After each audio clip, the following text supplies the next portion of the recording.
Olá, começa mais um programa Bate-Papo Jurídico no Local TV, canal 25 da NET. Eu sou Fernanda Pfeiffer, advogada, e estou aqui com o Dr. David Wilson. E 2 novos assuntos serão debatidos por nós hoje. Olá, doutora Fernanda, muito obrigado. Hoje, como a senhora já falou, iremos comentar sobre arbitragem e acidente de trajeto. Isso mesmo. E você, telespectador, que tem alguma dúvida, nos mande e-mail que nós colocaremos na próxima pauta para solucionamento das questões. Hoje nós vamos falar sobre acidente do trajeto. Uma dúvida, um assunto que causa dúvida para vários trabalhadores e até mesmo para os patrões, né? Então é um tema simples, mas um tanto quanto complicado para quem não é do meio jurídico. E hoje eu vou falar um pouco sobre a arbitragem. O Brasil, na verdade, dizem as pesquisas que é o 4º país que mais utiliza a arbitragem no mundo. É um procedimento aí extrajudicial, né? Vamos falar um pouco desses procedimentos que enfatiza a solução de controvérsias e conflitos fora do sistema judiciário, que possuem vários requisitos, né? Umas várias vantagens, assim vamos dizer, como a celeridade, a eficácia, a agilidade. Essa solução de conflitos perante os métodos extrajudiciais hoje são conhecidos, né, são vários os métodos, né, Ajudam e eles exatamente, eles são conhecidos como a arbitragem, a mediação, a conciliação, e eles estão nos métodos extrajudiciais que facilitam, né, o acesso à justiça. Infelizmente, nos dias de hoje, podemos ver o judiciário aí sobrecarregado de processos, né, penosos e morosos, vamos dizer assim, que não facilita muito o acesso à justiça e nem a democracia, nem o exercício da democracia social. E hoje o que se prega é agilidade para você poder dirimir os seus conflitos, né, de maneira eficaz. E para muitas empresas isso é muito importante, né? Porque dependendo da situação, processos no judiciário costumam durar cerca de 10 anos, enquanto na arbitragem ali não passam de 1 ano. Inclusive a lei estabelece ali, caso as partes, que elas podem, né, convencionar todo o procedimento da arbitragem, caso elas não convencionem o tempo para dirimir a controvérsia. O próprio procedimento diz que a sentença arbitral será dada em questão de 6 meses. Isso é muito difícil hoje no judiciário, né? Então, para alguns conflitos, para algumas matérias, a arbitragem ela é plenamente usada. E cabe às partes optar, né? Porque a arbitragem é convencionada, então ela é uma cláusula contratual muito mais fácil para se dirimir, né? Para solucionar os conflitos em si. No próximo bloco, doutora, vamos responder as perguntas que vieram por e-mail. Fique com a gente, voltamos já já. Diniz Assessoria Empresarial. Confiabilidade, credibilidade, agilidade, tecnologia e as melhores soluções na prestação de serviços empresariais. Infraestrutura e equipe especializada e altamente treinada para atendimento de pessoa física e jurídica. Você direciona toda a sua energia para a sua empresa e a Diniz Assessoria cuida de tudo o que você precisa para uma gestão financeira tranquila, segura e confiável para o seu negócio. Diniz Assessoria Empresarial.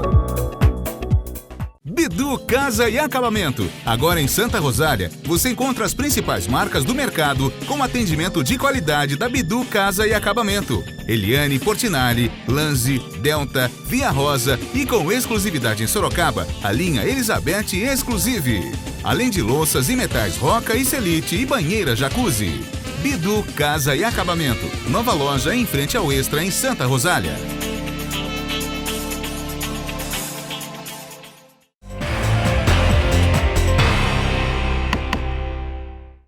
Estamos de volta com o programa Bate-Papo Jurídico. O Dr. David vai responder algumas perguntas por e-mail, dúvidas acerca da população. Vamos para a primeira pergunta, doutor? O que é acidente de trajeto? Bom, o acidente de trajeto, como o próprio nome já diz, é um acidente ocorrido no trajeto da casa do trabalhador até o trabalho e do trabalho para casa.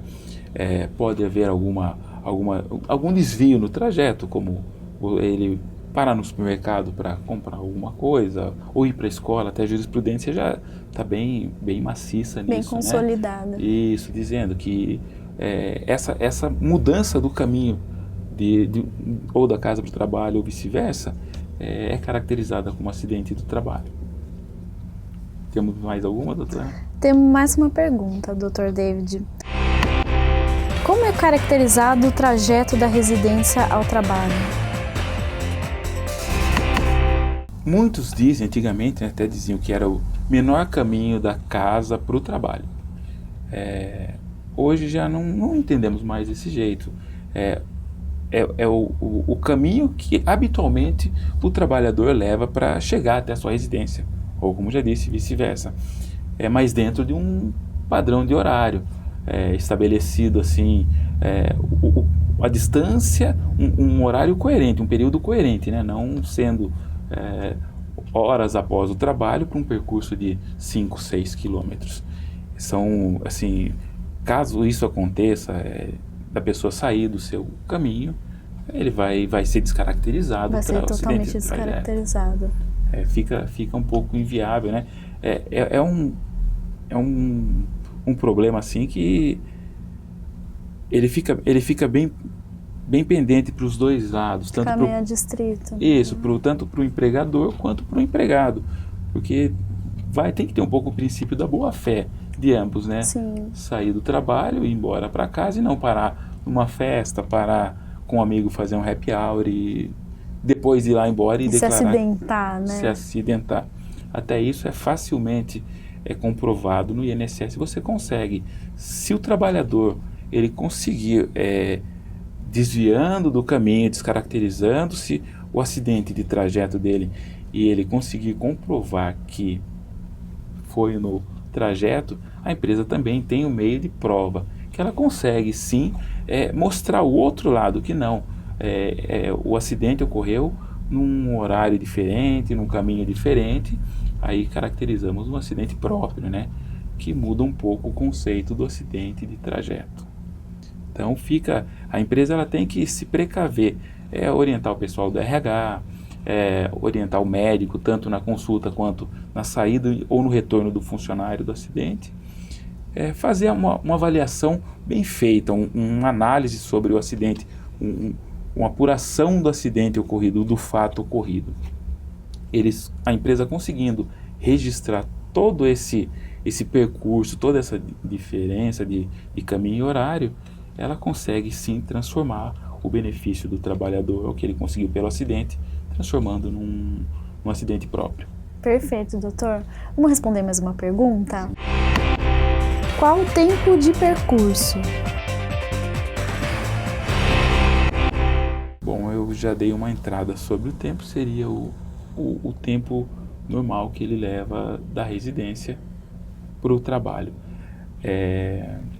Tudo bem, Sorocaba é uma cidade pequena, nossas cidades aqui da região são pequenas, então o percurso não vai variar muito, né? As nossas distâncias são diferentes das distâncias da capital, onde 10 km, 15 km se faz em horas. Mas aqui está ficando um pouquinho diferente, né? Tá chegando, mas não se compara. Não se compara, realmente. A vida aqui é um pouco diferente de lá, mas o trânsito já está assim, ficando um pouco complicado. Um pouco mais complicado. É verdade. Mas em si, essa distância vai muito do local, o tempo, né? Vai muito da distância do local da moradia do trabalhador. Mas tudo pode ser comprovado pela simples medição de tempo do trabalho até a casa ou vice-versa. Perfeito, doutor. Resumindo a pergunta do telespectador, não existe um tempo determinado ou pré-determinado para que seja caracterizado o deslocamento, né? Vamos tomar como exemplo nosso dia a dia, Sorocaba. Sorocaba, como a doutora disse, é uma cidade que está ficando com um trânsito um pouco congestionado, né? Tomamos por base assim, vou atravessar Sorocaba, vou levar o quê? 40 minutos, meia hora? Então, tomaria então como base esse tempo, doutora, uns 40 minutos, meia hora, como exemplo, né, para que seja caracterizado o caminho para a residência do trabalhador. Frisando que isso é para Sorocaba, que se for colocar num perfil São Paulo, os 40 minutos de Sorocaba eu não rodo 10 quilômetros de uma marginal Tietê, de uma Pinheiros. Como posso provar o acidente de trajeto? A legislação ela não exige provas, né, doutora?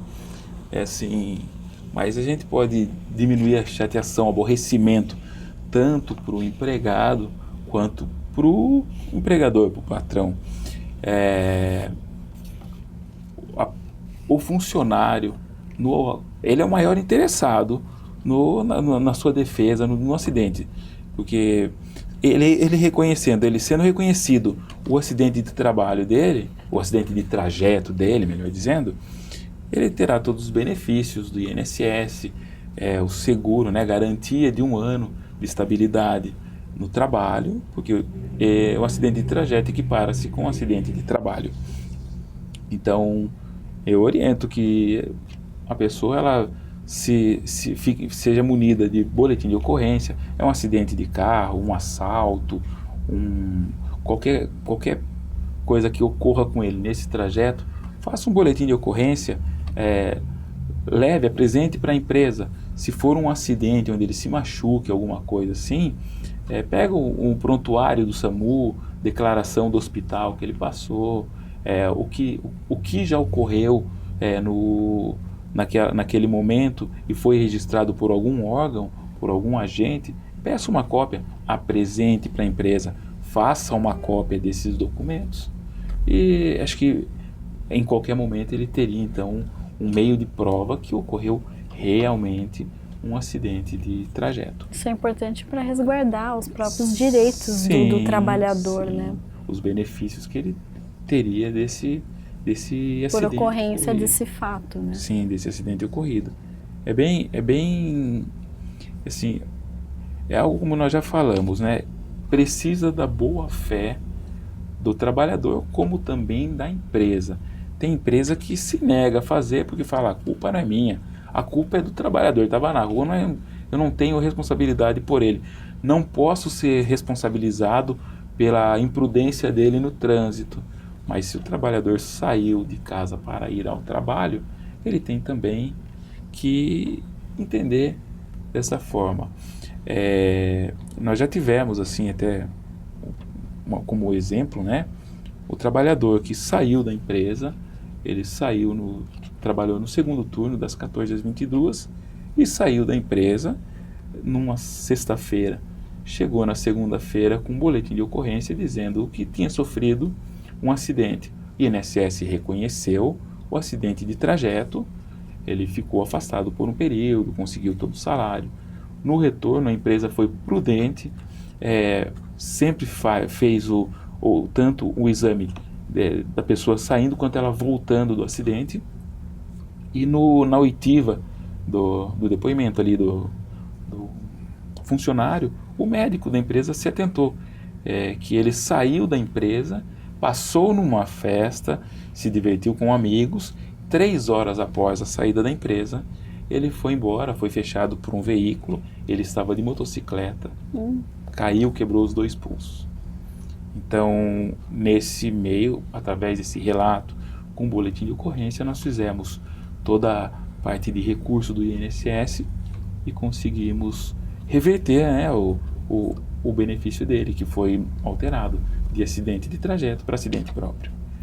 Então, a dica é: faça tudo com boa fé, apresente documentos e exija dos órgãos que fizeram a ocorrência prova de que aquilo aconteceu de fato. Perfeito, doutor. No próximo bloco vamos falar sobre a arbitragem. Fique com a gente, voltamos já já.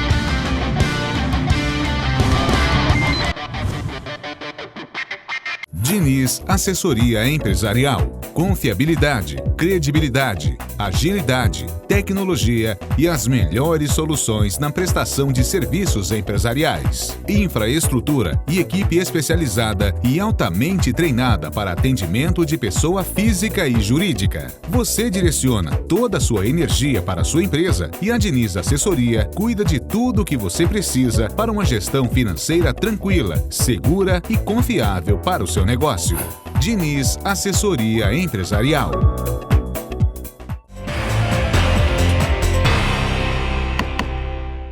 Estamos de volta com o programa Bate-Papo Jurídico. A doutora Fernanda vai explicar um pouco mais sobre arbitragem. Vamos lá, doutora? Vamos lá. O que é arbitragem? A arbitragem é um meio de solução de conflitos extrajudiciais. As partes vão convencionar, né, através de uma cláusula ou de um compromisso, né, estando na via judicial mesmo ou na via extrajudicial, que elas vão dirimir a controvérsia, o conflito ali pelo Tribunal de Arbitragem. Então, se anula totalmente a questão do judiciário e a solução de todos os conflitos vão para a arbitragem. Elas podem estipular por meio de uma cláusula, como eu falei, né, num contrato, ou elas podem justamente firmar um compromisso arbitral, dizendo que a solução daquele contrato ou a solução daquela controvérsia existente num processo judicial vai ser dirimido via arbitragem. Esse meio de solução, né, de extrajudicial por meio da arbitragem, ele busca sempre a pacificação, né? Ele sempre busca a celeridade, um meio muito mais eficaz, com melhores resultados e menos risco, um meio seguro. Então as partes elegem um árbitro ou mais árbitros, sempre em número ímpar, justamente para não ter essa problemática de darem uma solução, ficar iguais, empatar exatamente a solução. E esse árbitro pode ser qualquer pessoa de confiança das partes. É isso que é o mais interessante da arbitragem. Qualquer pessoa, ela só precisa de ter conhecimentos técnicos, né, sendo de confiança das partes. Ela não precisa ser necessariamente um advogado, então não se exige que o árbitro tenha um curso de direito, nem aptidão, né, para exercício da advocacia.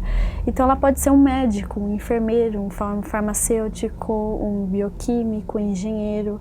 Isso é muito importante, isso é muito relevante, essa especificidade do próprio árbitro, porque a questão ela consegue ser dirimida de uma forma mais eficaz, justamente por até dispensar uma eventual perícia na arbitragem. Sabe que é importante salientar também que as partes podem convencionar todo o procedimento do tribunal arbitral, né? Então, inclusive, por esse fato de elas poderem convencionar o procedimento, ela acaba se tornando uma questão mais vantajosa, né, para a celeridade da resolução dos conflitos, né, da controvérsia. E, inclusive, elas podem convencionar o tempo em que será prolatada a sentença arbitral. E tocando nesse assunto, né, caso elas não convencionem que o tempo que será prolatada a sentença, a própria lei de arbitragem diz que ela vai ser proferida em 6 meses. E se ela não for proferida dentro do prazo estipulado pelas partes, ou nesse prazo de 6 meses, o procedimento arbitral é anulado. Inclusive, o árbitro que seria responsável por proferir a sentença pode até ser responsabilizado por eventuais danos que ele tenha causado à parte. Que bom, não, doutora? Já pensou se o nosso judiciário fosse assim? Com seria maravilhoso. Estipulados? Infelizmente, nosso judiciário sofre uma crise em virtude da sobrecarga de processos. Sim. Né? São poucos funcionários para muitas demandas, e o que acaba ficando um pouco complicado a obtenção de um resultado prático. Né? E essa ferramenta que a senhora apresenta é excelente. É simplesmente útil, né? Sim. E pena que só pode ser utilizado para algumas matérias, né? Não são para todos. Deveria ter uma amplitude maior, né? Deveria ter uma amplitude maior. Sim. Temos mais uma pergunta, doutor? Temos, doutora. quem pode submeter a arbitragem e que tipo de litígios poderão ser resolvidos neste procedimento? Bom, doutor, a arbitragem, o próprio artigo 1º da lei de arbitragem, ele estipula que quem pode se submeter à arbitragem são pessoas capazes, né? Capazes para contratar. O que seria a capacidade? Seria a aptidão para exercício dos seus direitos. Então, são pessoas capazes, né? Civilmente maiores, e somente os direitos patrimoniais disponíveis. Direitos patrimoniais disponíveis são aqueles que eu consigo dispor sem qualquer impedimento.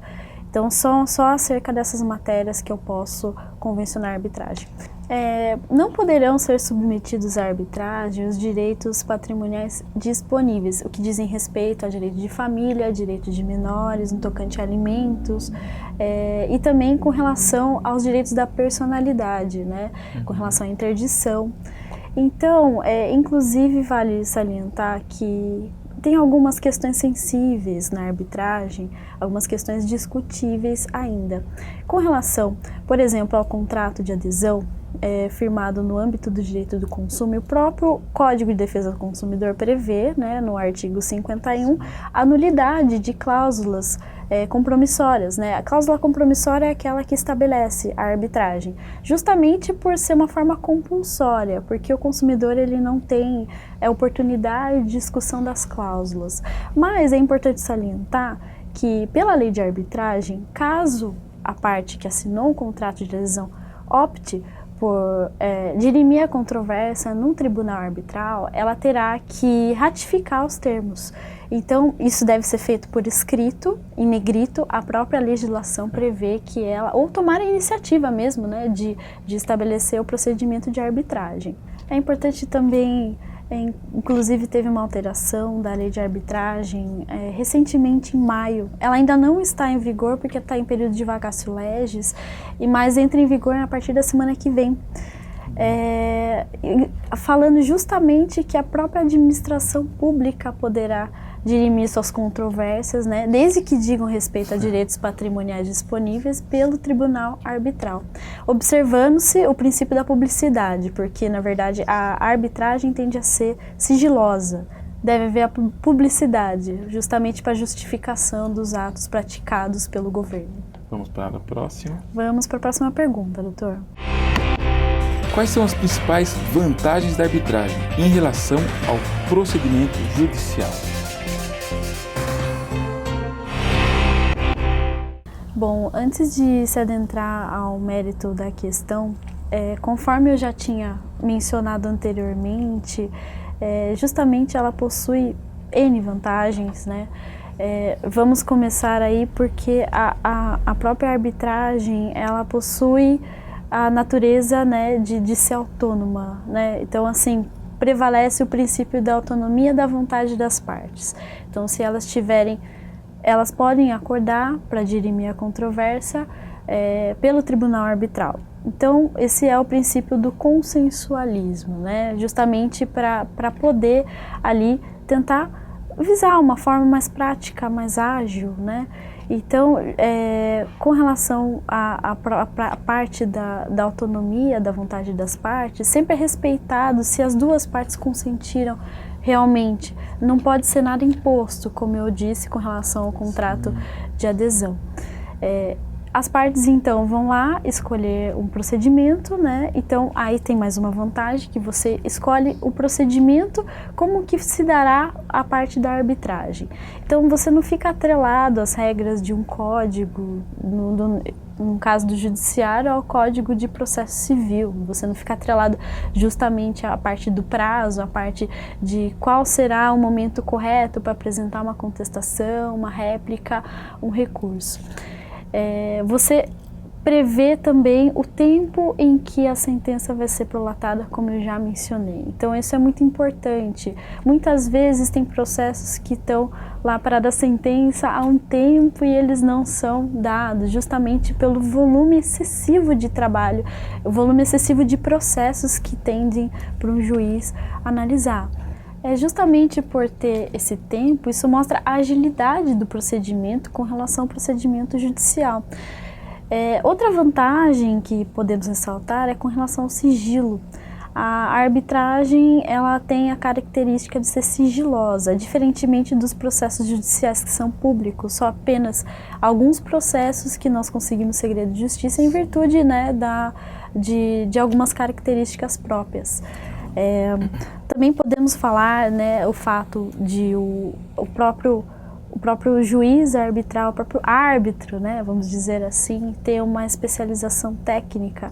Isso mostra também que, às vezes, o fato de você realizar uma perícia no judicial demora muito tempo, né? Então, o fato de o próprio julgador ali ter uma especialização, isso vai dizer, né, que o procedimento será mais célere, independentemente da perícia a ser realizada.